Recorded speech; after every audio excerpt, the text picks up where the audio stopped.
On a entendu vraiment des exemples très intéressants de coopération qui ont été mises en place par des acteurs ici. On parlait de l'ISM tout à l'heure avec son fondateur, mais également de coopération sud-sud avec des partenariats avec d'autres universités, que ce soit évidemment en Afrique, mais dans d'autres régions, pas uniquement dans un sens nord-sud, et de la nécessité évidemment de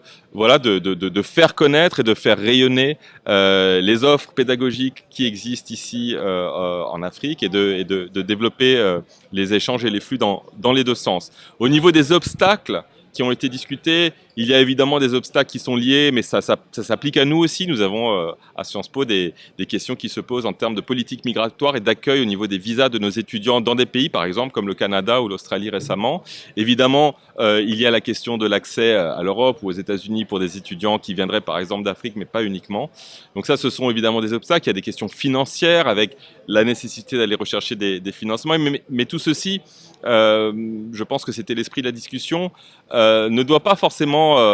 être ne constitue pas des obstacles définitifs, parce que l'internationalisation c'est un état d'esprit, c'est un chemin,